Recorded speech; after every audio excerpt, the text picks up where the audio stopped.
Yo, yo, yo. What up? Hey, yo. Hi, everybody. What up, team? Been a while. Welcome back, Felipe. We miss you, bro. I miss you guys too. Yep. How was your little hoorah in the woods? It was not fun, I'll tell you that. Is that what it was? We went out there every year. We have to go shoot and qualify to make sure that we still know how to shoot our rifles. If you guys don't know, I'm in the military, and we do it in this range, and then there's also like woods, and we just sleep there, and then we just wake up at like 5 a.m, go shoot like all day in the sun, and then we go back and just go back to sleep and do shit in the middle of it. Okay, so you just wake up at 5 a.m. in the woods, shoot all day, go back to sleep in the woods, and do that for 5 days straight. Basically, the first day is like packing and getting all your shit ready, and then we take a giant, we call it a 7-ton, just a giant like military truck. We go there. That usually takes basically the whole day to get all the shit packed. And then the very first day, we the very first morning that we wake up in the woods, we basically do like a practice run, and we go over safety and all that stuff, make sure no one gets hurt. And then we shoot just to like get a sense of like what's going on. The next day is like the pre-test. So you do do like a pre-test to make sure like you feel comfortable. And then the third day is like the qualification day. So like if you So you're just getting ready for it. That's the pass or fail. If you fail, you gotta do it again or whatever. Dang. There's So like are you happy to? What was that? Are you happy to get back and talk to sellers? Yeah, man, I'm happy to get back, talk to sellers. I'm happy to take a shower. I don't smell like feet. You, bro. All right, what do we got today? Shoot. Hope you're doing all good. I hope I didn't miss too much. Let me see. I spoke to that lead that I was in conversation with about the subdivision. He's getting some like wet feet. Was it wet feet? I forget the expression. He's getting sellers like a pre-seller's remorse. You know what I mean? Okay. He wants to finish the subdivision first before he makes any decisions.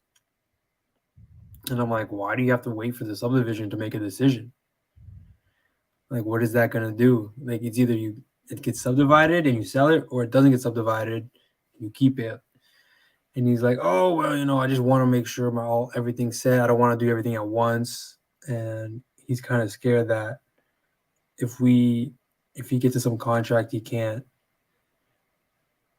figure it out his situation, because he has to figure out his tenant situation. Like he's the guy that he wants to figure it all out first without us helping him, and then make a decision.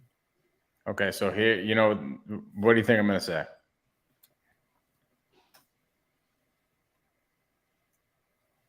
I don't know. It's time to pull away. Okay. Right? Yeah. And like Daryl talks about this a lot, be a don't wanter. Like we don't want the seller to think that we got commission breath. Like we need the deal. We don't need this deal. You see what I'm saying? Yep. So if we start pulling back a little bit at the same time, like here's what I like to do. I always agree with somebody. I'm never like disagreeing with them. Like, no, you shouldn't go talk to your realtor. You should that's number one rule of selling. Never disagree with the client, right? There's no need to cause friction. Yep. So I agree, but then I plant seeds for things, right? Like I agree, yeah, you should probably talk to your realtor. But then I talk about third-party stories of how realtors have screwed us over on deals, or how they have promised a world and then it never happened. Maybe a third-party story of another seller situation where the seller tried listing it on the market with a realtor, and the realtor kind of screwed it up because she listed it too high. She was only worried about her commission, those types of things. You know what I mean? Plant those seeds and then completely pull away. Like to the point where you're just like, yeah, we also have like another 4 houses we're looking at this week. So at the end of the day, I think what I'm going to do is just put your file aside for right now because we want to make sure that we're able to help all these other people out, and pull away like that. So now it's like, dude, I don't need your deal. Like, I'm not hungry for your deal. We have a bunch of other deals going on. We have a bunch of other people to help out. And you also planted the seeds for the realtor. Right? Now, some people would go a different route. They would start bashing the realtor, right? And they would try to push the seller into a corner to make a decision. Like, hey, my offer's good until today at 5:00 or kick rocks, right? What do you think's going to happen? The seller's just going to be like, all right, screw you, buddy. I'm good. So we're staying on the seller's team with this type of strategy. You know what I mean? Mm-hmm. Yep. And then you keep following up with him. Yep. I was thinking about pulling away, but I think he was also using the pull away on me. Okay. Right? He was saying like, oh, I've already had this house for like 20 years, so it's not really going to change anything if I sell it right now or in 6 months. Like, that doesn't really change much in my life.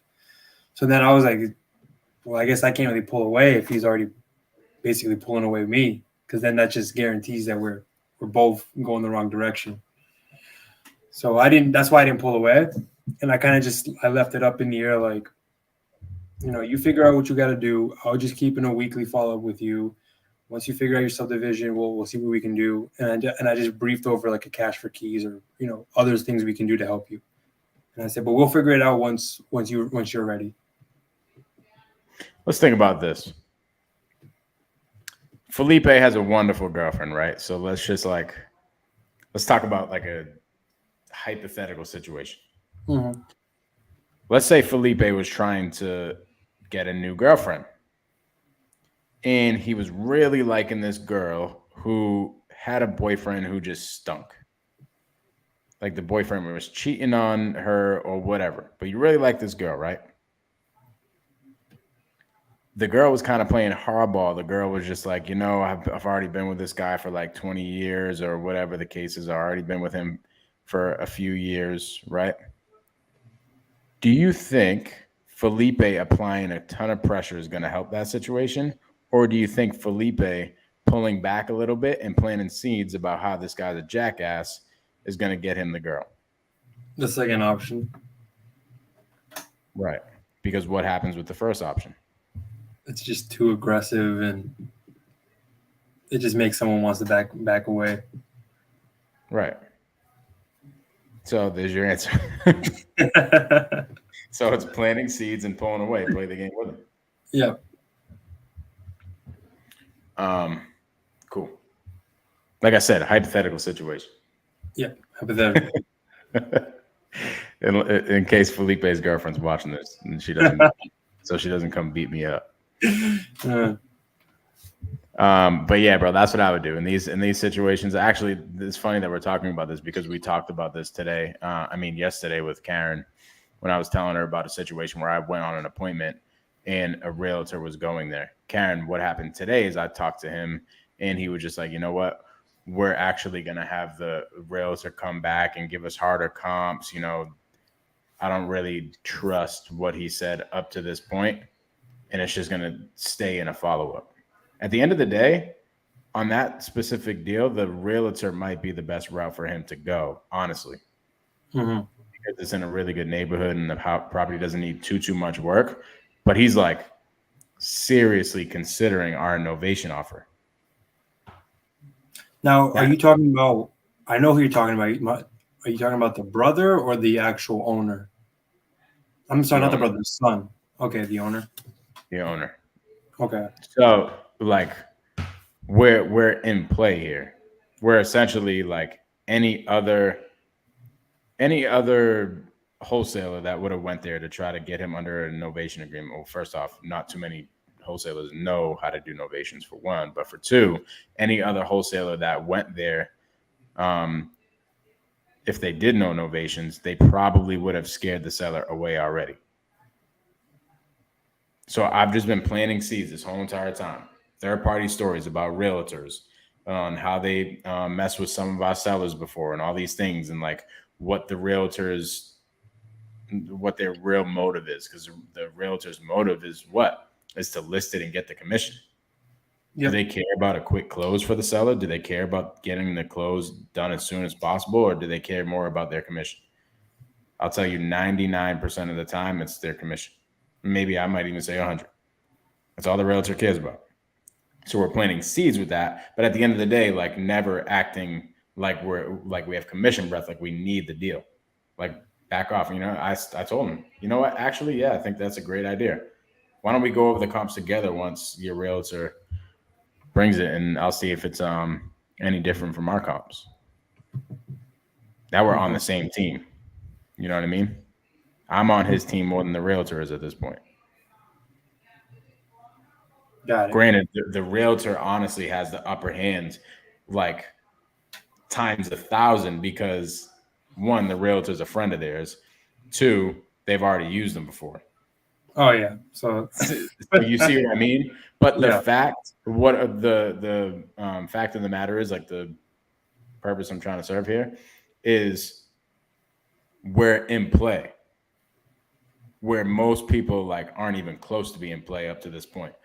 And if you treat every single lead like this, your conversion rate is going to go through the roof. Make sense? Yep. Because this is how I treat every lead. I might not get this one, but because I treat every lead like this, my conversion rate is 2, 3, 4x than most people. Because I'm going in this way every time. And it converts at a higher rate than most wholesalers going there and trying to beat somebody else up rather than just getting on the person's team. Love it. Anything else?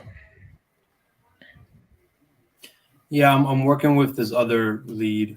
It's actually a realtor lead, so it's actually in Plymouth, so where I live, and I have no idea what the comps are because I think it's either 650, but it could also be like 500. And I kind of gave the realtor a kind of like a verbal range offer because I had no idea what. I wasn't confident in my numbers to just give him like a solid. When you say realtor lead, like it's an on-market deal? No, it's an off-market deal, but there's a realtor already in the mix. Okay. So he is, I'm assuming like a family friend, and he's entertained into an off-market deal, the owner, the official owner, and wants to just, like a quick 1-2, like get it out of here. The father's property passed away. The house it sounds like it needs a ton of work, probably like over 50 grand. And there's a whole bunch of shit in the house and they can't get it out. Like they've been trying, but they're dragging their feet. And I said, what if we just buy with everything in there? Like, wouldn't that just be easier instead of them paying it? And then the realtor thinks that's a good idea, but I think our numbers might be a little off because he's thinking 475 is the as-is condition of it. And I'm guessing, and I came in at offer saying, ask your client how he thinks about just like a low 400 because you might have to be around there, depending on the rehab. Because I could tell this realtor doesn't really know too much about the rehab. He kind of sounds like he's very unconfident talking about how much it is. And he wanted me to go down there today and take a look. And I told him we got to make sure we're somewhere in the same range before we both go out there. Love it. Let's get on this realtor's team. Mm-hmm. Right? No, he likes me already. So I'm on the team as well. Love that. Mm-hmm. So I think this is a good opportunity to go on the appointment. You can set the appointment for me because we're not too far off. He said our offer would have to be 400, and he's at 475. Yeah, he's at 475, and yeah.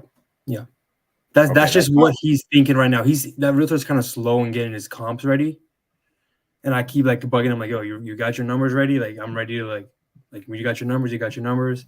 And he finally has like a rough idea of what he wants to list it as. I don't know. He kind of sounds kind of new too as a realtor. I'm not sure because he couldn't give me like an ARV as well. This is a really, really good opportunity. So like what I'll be doing is I'll be doing two things at once. I'll be doing one, stroking the realtor's ego. So like, hey, what do you think this property is worth on the back end? Like after we get this thing fully renovated, like you see on HGTV and all that type of stuff. And I would like be getting his expertise from that. Yep. figuring out the ARV, also planting seeds that whenever we do deals with realtors, we have them list on the back end of it. So he's going to be able to eat on both ends, right? Like this is a big deal for him. If he gets the listing on the back end and the front end and the buyers, Yeah, he gets 3 commissions basically. legit. So that could be a big deal for him. So I'm planting all those seeds and making sure that the realtor is on your team. And then when it comes to like the repairs and the as is condition and how we buy properties, explaining to him why it makes sense and like educating him on our process and why we buy properties the way we buy them and how we pay lenders and attorneys to close and how we buy as is and like all these things. You see what I'm saying? Yep. Educating him on the process and the rehab and all that.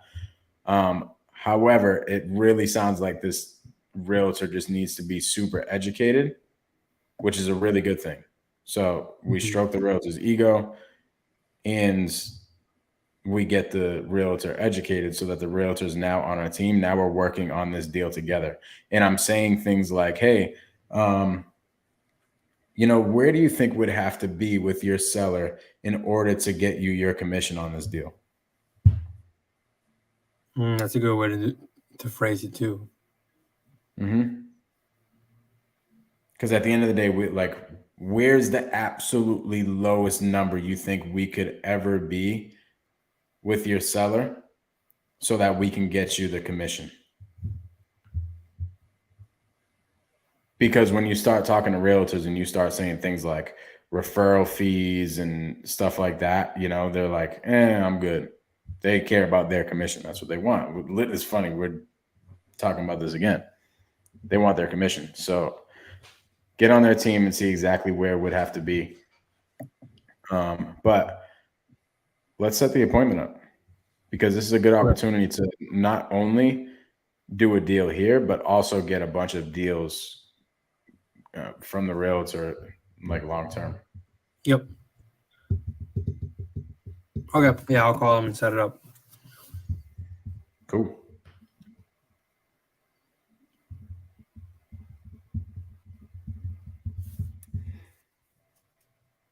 And I'm not like, when you do that, it's getting the information from the realtor, figuring out like whether they have dealt with investor type properties before, like as is type properties before.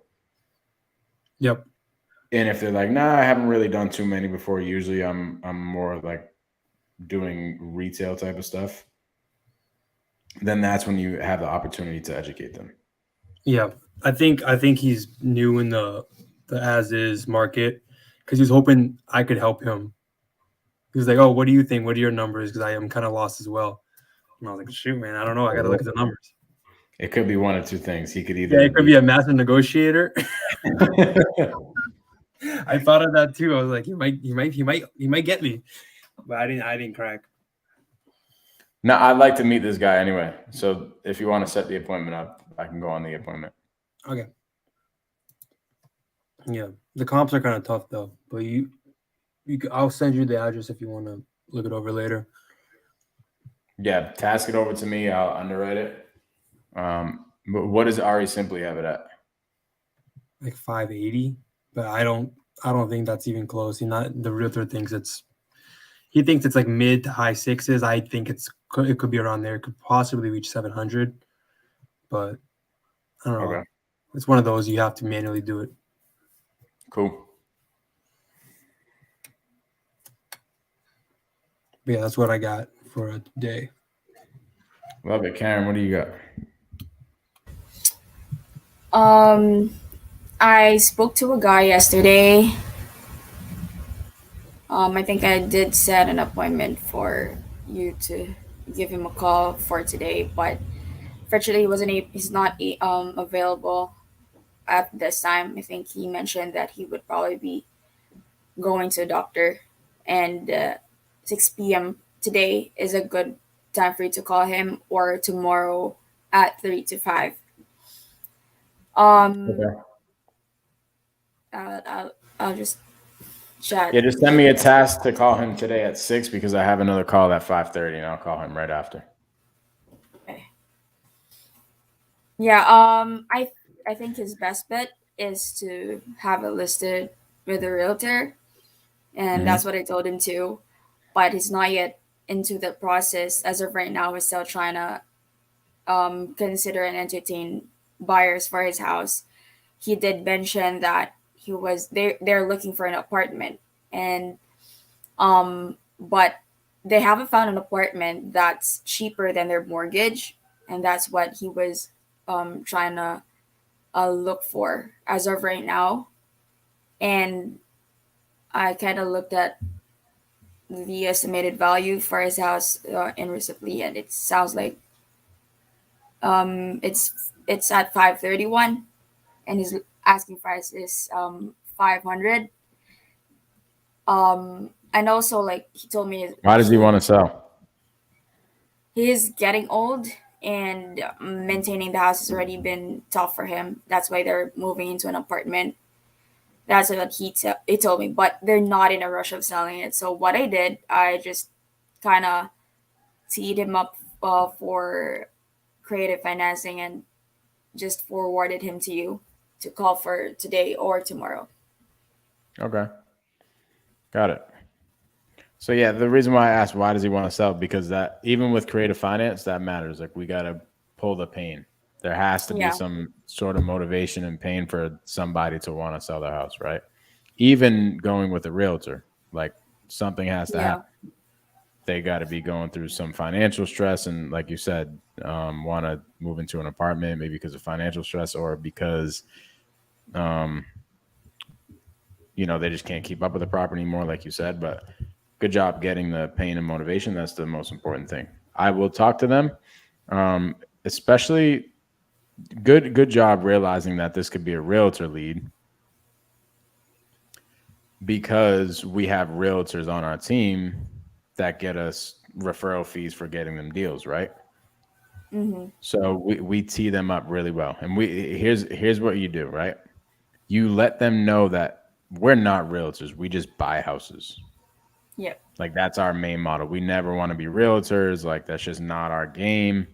We let the realtors do their job. But we work with the best realtors in the area.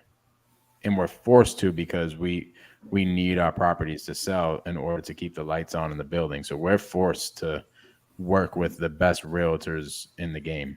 Do you have a realtor yeah, yet? And when they say yes, okay, got it. Do you plan on using them? Going down that road of figuring out what it looks like, what their relationship looks like with the realtor.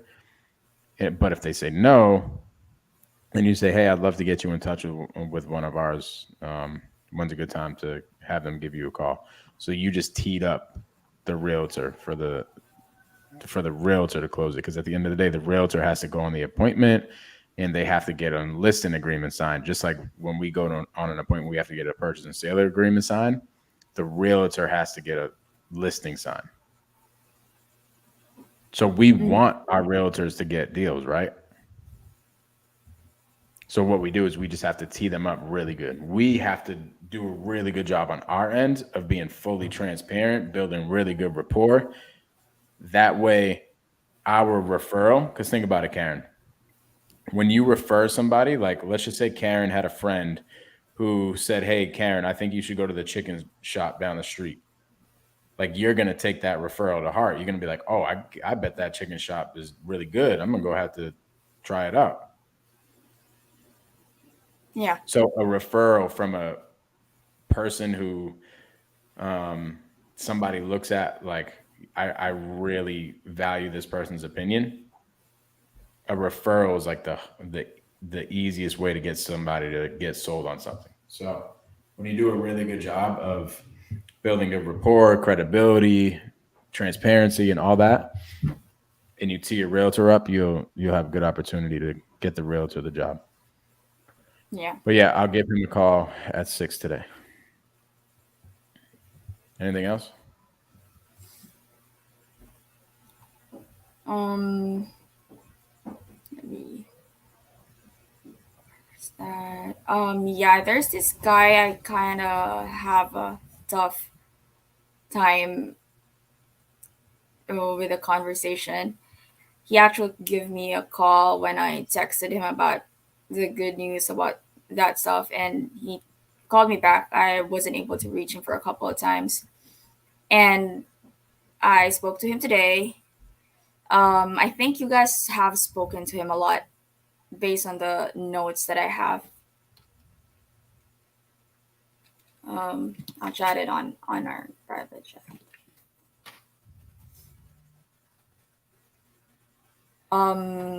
I figured out that he owes something on the house around like 100, and the reason for selling is relocating. I didn't really get much information from it because when I told him that, why don't he just have it listed in the market, and why didn't he do that yet when he's interested in selling?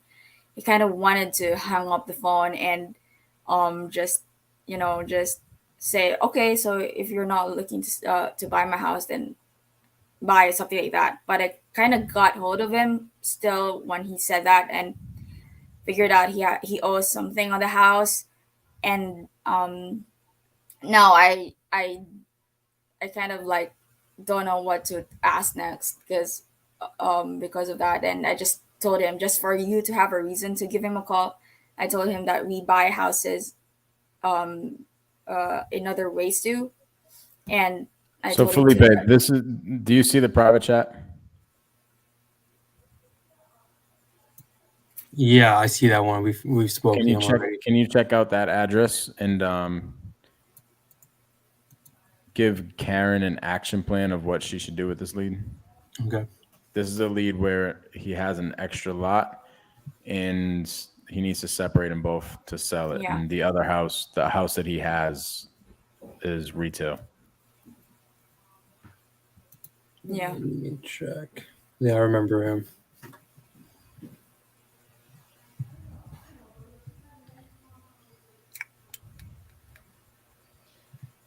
So good job of really figuring out why he wants to sell and stuff. He said he wants to relocate, right? yep, So there's the next part of it, right? Pulling out all the pain and the motivation and stuff is one thing.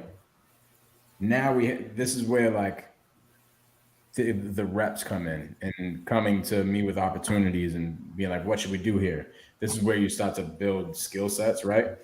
The mm-hmm. second thing is the seller's blueprint. That's what we call it. What's the seller's blueprint from here on out? What does that look like? What's the seller's best situation from the day that you're talking to them right now to the time that they sell their house? Yeah, So that's what we got to start stacking skills in, right? Because then you're able. Because here's what happens, Karen.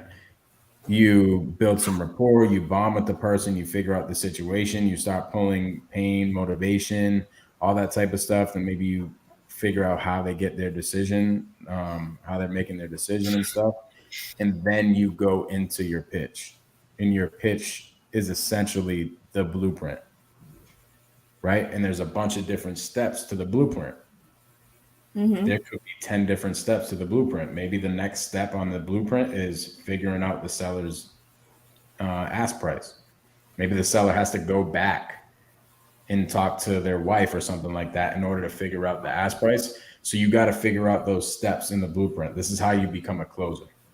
Like you have to push them to go do things. Like those two calls yesterday, Yeah, both of them, like I pushed them to go do their homework. And I have a call with one today where she's going to give me her down payment number and her monthly payment number and everything. That was a step of the blueprint.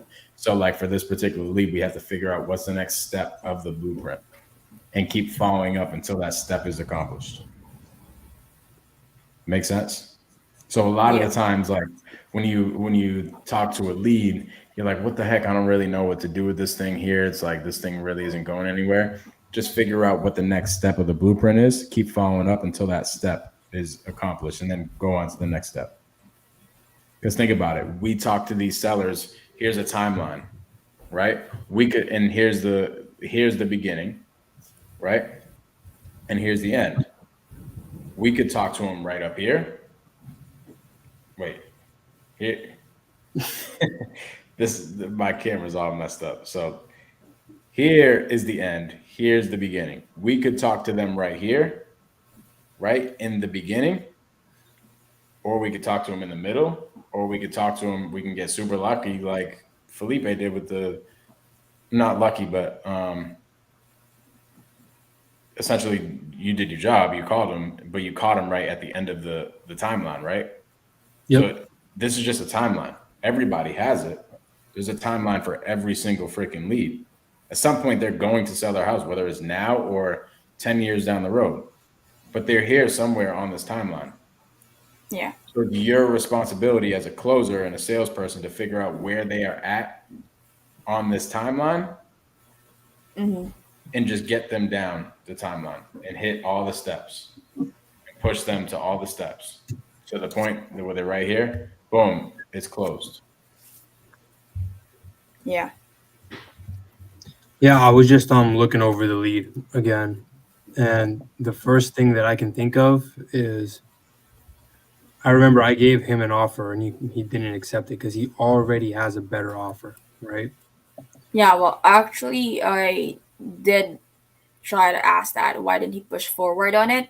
And I think something is going on with the request that he was asking for, that separation deed for the lot and the house. That's why I still didn't push forward to that. So he's waiting on the process for the property to be split up into two. Okay, so he's like basically subdividing the property. Yeah, Right. actually, when I called him, it's like his in the process of going to the court. That's why he was in a hurry to hang up the phone.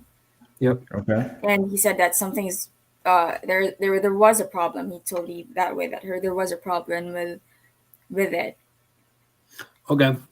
Well, let's think about it, Karen. So this guy already has an offer that's higher than us.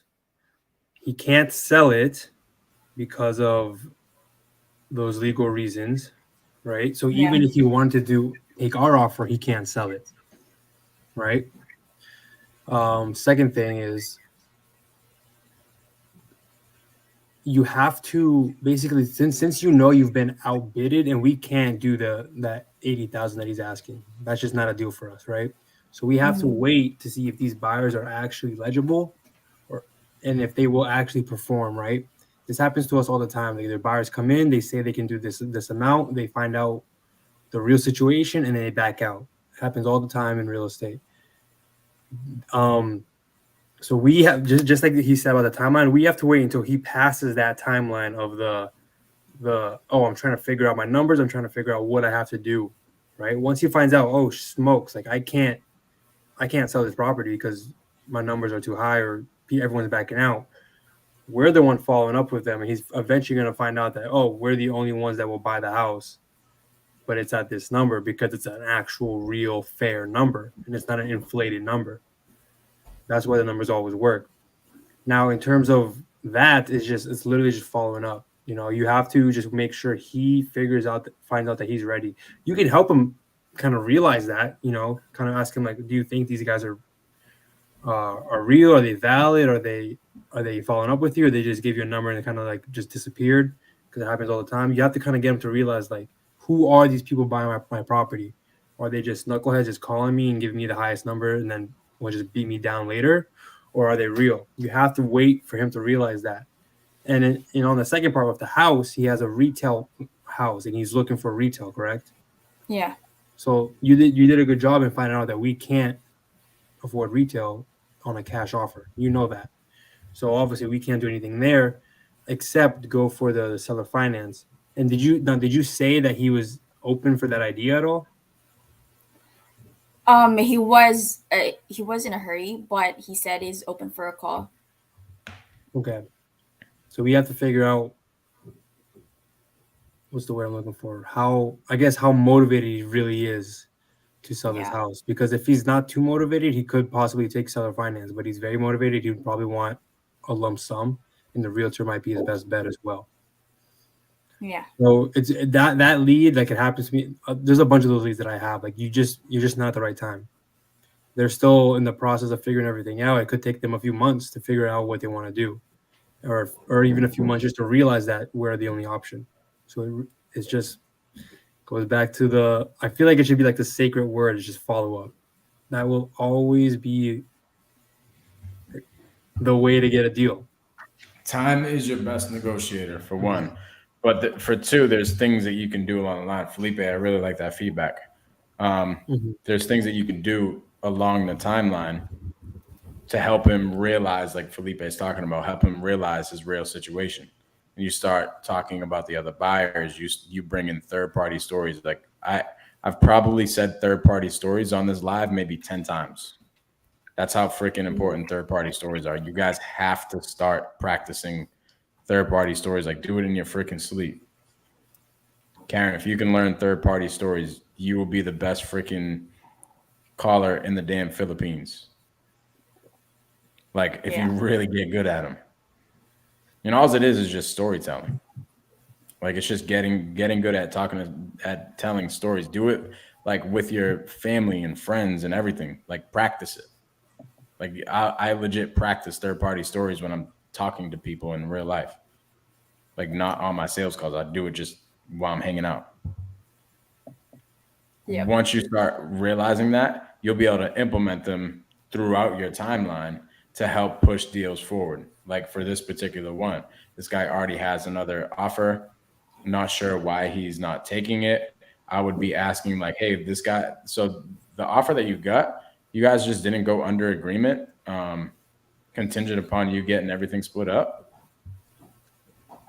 And then I would say something like, oh, that's weird because whenever we submit an offer, we allocate those funds to that specific deal, right? So I can't imagine somebody just putting in an offer or a purchase and sale agreement without knowing that they're actually buying the house. Because how do you know they're going to have the money in the next 2 or 3 months once the deal goes by? I mean, once the property gets subdivided, is that making sense? Yeah, I think that's a good one.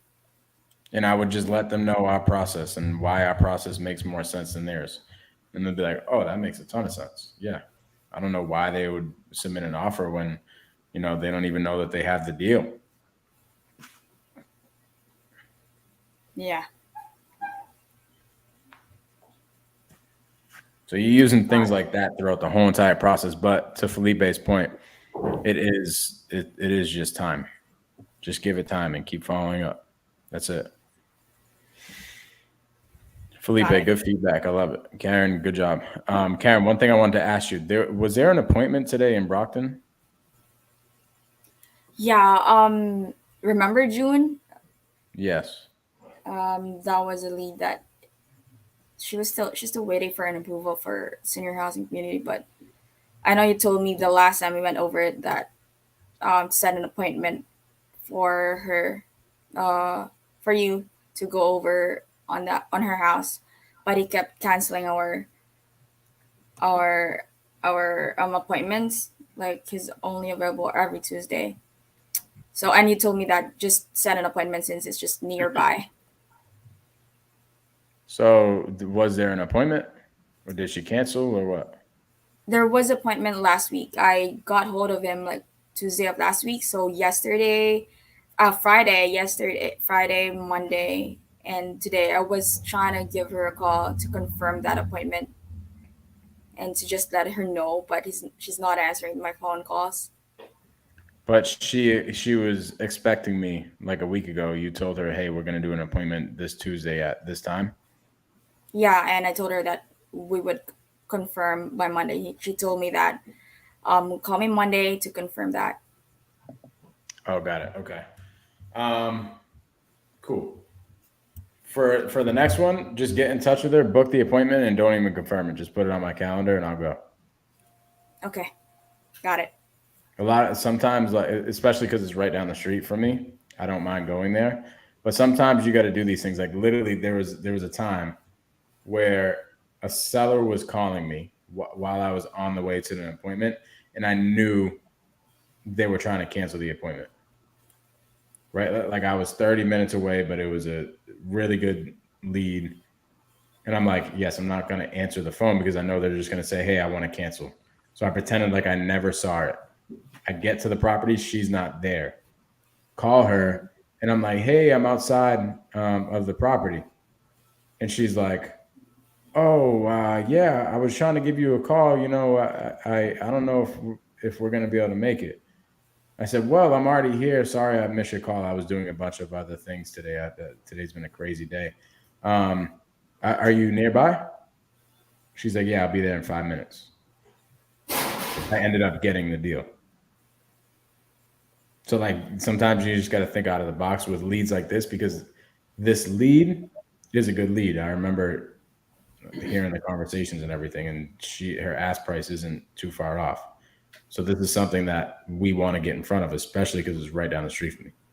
So we got to think about some creative ways to do it. Like this is somebody that I should, that if you don't schedule an appointment with, I'll go door knock. Okay. Got Like it. thinking about creative ways. This is how we get it. This is how you should be thinking about your sales calls too. Like literally, I would go to her house and say, you know what? Call her, try to get in touch with her, book the appointment, and don't confirm. I'll just go. Just put it on my calendar and I'll just go, knock on the door, and hopefully she answers. Figure out when she is typically available. It sounds like Tuesdays usually is she's available. Yeah. All right, here's what I would do. I would go back to her. I would make sure to figure out the best time that she's available, like always. And if she says, oh, I'm here every single Tuesday from, 12 to 4, like guaranteed, I would just tell her, okay, great. We're going to be over there, at 1:00 next Tuesday. Mm-hmm. Don't even got to mention that we'll confirm or anything like that. I'm just going to go there. Okay. Right? If she tries calling back and canceling, don't answer. We're just going to go there. All right. And Got we it. go there. I'm just saying, hey, we had an appointment here, right? Mm-hmm. Literally, I have went somewhere before where I didn't have an appointment. This is how gangster you got to be sometimes. You just got to freaking pull up, yo. Like, for real. Literally, there was a time. Like, this isn't no joke. Like, when I was starting out, when I was just on any and every freaking lead, I was doing anything I freaking could to get deals done, right? So there was a time I remember, probably about a year ago, where a hot lead came in and I'm like, oh crap, this is a hot lead, but we weren't able to get in touch with them. I literally go to the house and say, Karen on my team set up the appointment for me. She's like, I have no idea what you're talking about. I'm like, oh my God, do I have the wrong address? Like, I got to talk to my team. What's like, and I pretended like I had no idea what the heck was going on.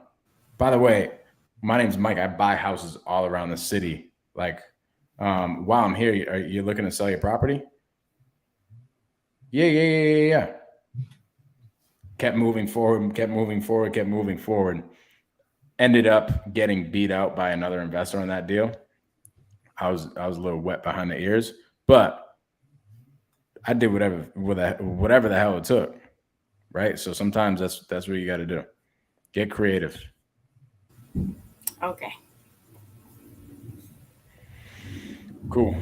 All right, people. Anything else? That's it for me. Actually, I just thought about something. I have an offer call tomorrow, but we could do it right now. Okay.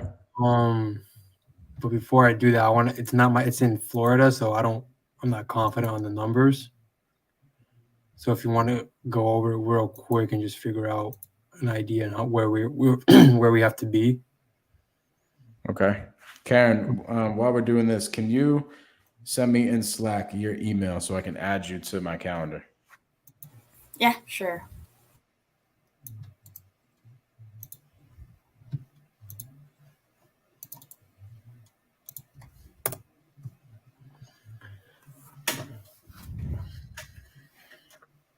So it doesn't really pop up when you put in the address if you're trying to comp it. I recommend just copying the address but accept the numbers so it pulls you up on the street. What does he want? He's looking for 515. I'm guessing. I mean, we can't do 515. I know that, but if the comp I'm looking at that's over 700, if you think that's a comp, we could have something in the high 400s.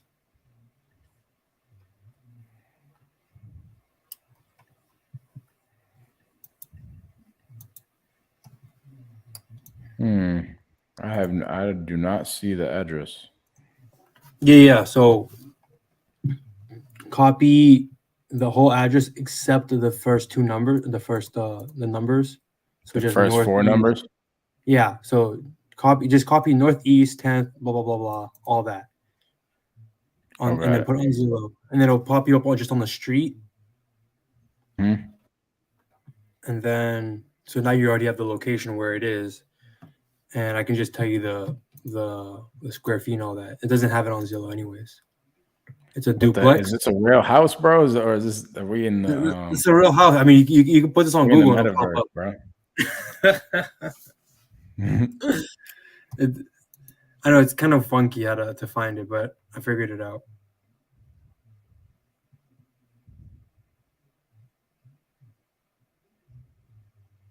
It's a multi? So it's a duplex, yeah. Okay, why does he want to sell? Basically, he's a tired landlord. All right, what's the situation? He wants to take the cash and buy a new house or like an apartment with him for him and his wife and just relax for the rest of his life. He's tired of maintaining it and it's just getting too much work. He's old. And he said he's always on call and he doesn't want to be on call anymore. He'd rather just not worry about it. Okay, are there tenants? Yeah. Are they on lease or I will. Do they plan on leaving? I don't think so. I'm not sure if they're even aware he's looking to sell. I actually look at the notes, see if I've asked that.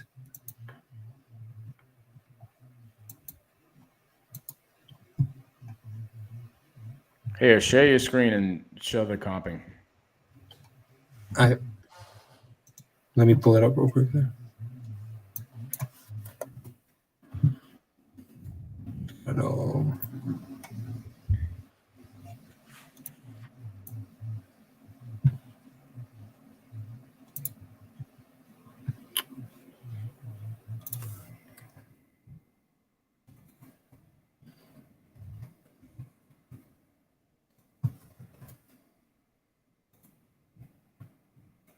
All right, let me share.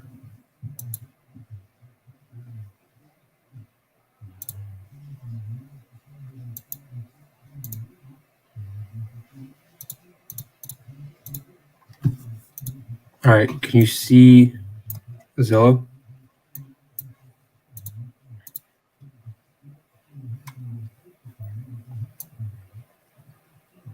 Can you see it? Mm-hmm. All right. So it's a 2-2 on each side. This one sold for 700, and it's a 1,900 square feet, like 1980, basically 2,000 square feet duplex. This one is like pretty shitty. That last comp that you just looked at, is that a duplex or? This one, yeah, these are all duplexes. See that? How it's. Is ours a ranch style? Yeah, it looks basically just like this. Just like this. Same year? Let me see. 1958. And ours is. I mean, I could pull it up, but the address might pop up. Yo, these wholesalers want smoke. They can have it, yo. All right.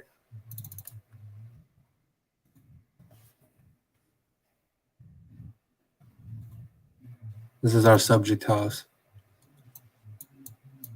Like a ranch.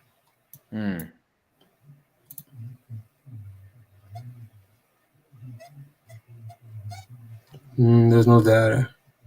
Yo, this is a metaverse house, bro. This is a weird house. It says it's single family. I know. He said it's a duplex. It makes sense because look, there's 2 driveways, one here and one there, and And there's he one gave entrance. you all the square footage, bed, bath, and all that. Well, he just told me the bed bath. The square footage I just looked up on other websites. Okay. Go back to the comps.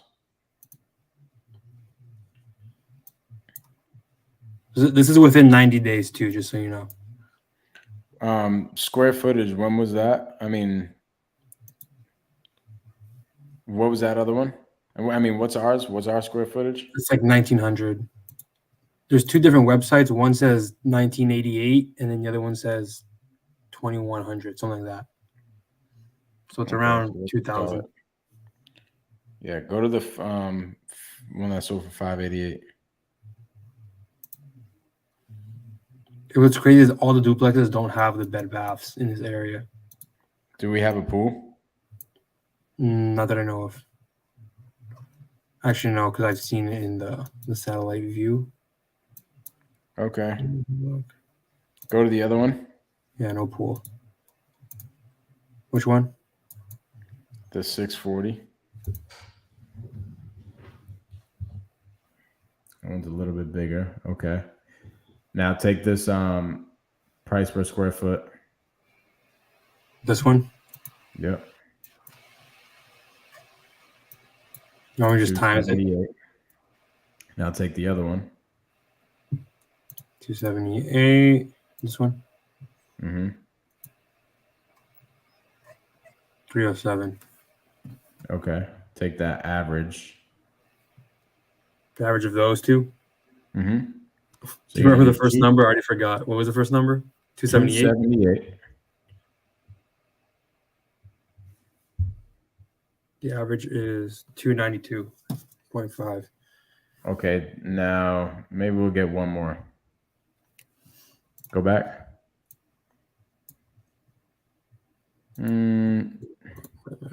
What was the one that sold for 450? I mean 475. This one? Yeah. What happened with this one? Yeah, look at the notes in the listing. The Zillow notes?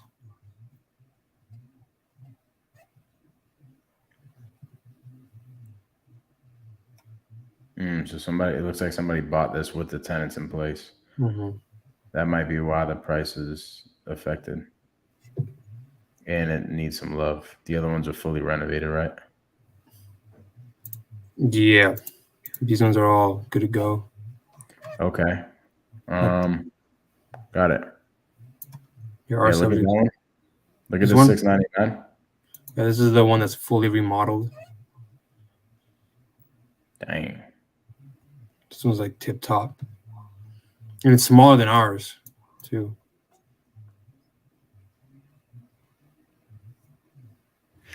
Okay, so take the average of the first 2.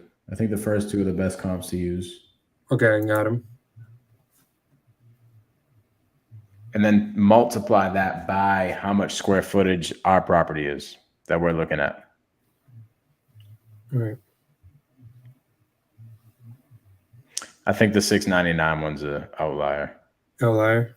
And then you can also use the 475 one as something to go by of like where you can find a buyer, because if you look through the notes, it was most likely an investor who bought that. Yep, that's what I was figuring. That's actually where my number was, 475. But that was if the ARV was like 700 up or like 600, like high sixes. Okay. Now do the average.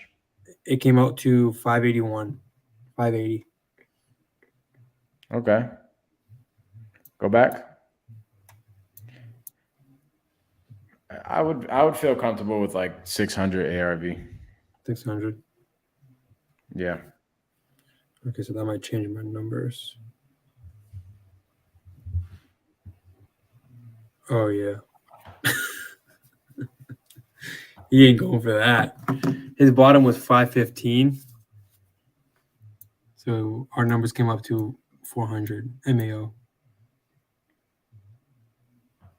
I think it makes the most sense probably somewhere around the low 400s anyways, because that 475 is something that somebody bought for an investment. Also, Yep. though, it's 2,400 square feet. Ours is, um, 19. yeah, ours is 19. But they found that buyer on the market, right? You could Yep. reach out to the realtor and say, "Hey, who is the buyer here?" and have them be the buyer for this one. But I think our offer should probably be somewhere around the low 400s. Okay. Yeah. Yeah, it makes the most sense. Would he accept terms? I haven't brought that up yet. I told them, let me go back and figure out where we have to be in a number, and then I'll give you an offer tomorrow. Figure out his absolutely lowest number. Submit your offer. Then see what happens. Yep. See what he feels about it. Like dead silence when you give the offer. See what happens. Then we just kind of push him somewhere, right? Mhm. Here's like the best way to go into creative finance. Give the offer, cancel out cash, right? And then pull away like we always do. Pull away, say, hey, maybe your best bet is with a realtor, right? And then go back into the call, maybe like a day or two later, and explain a third party story that reminded you of how he can do terms. Okay. Hey, we just did a deal where we took over the responsibility of the seller's mortgage or something like that. It reminded me of your deal. I figured that I would see if something like that would interest you.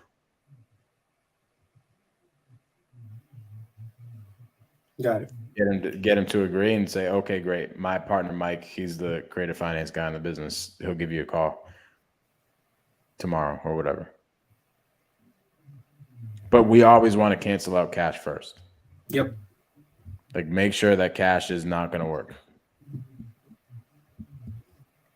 And then it's because think about it. Here's what a lot of people will do. A lot of people will like get a no on a cash offer and then start like machine gunning their creative finance things. They're like, oh my God, no, they didn't accept my offer. Well, would you accept seller finance sub to Novation? Like, and they throw everything at them.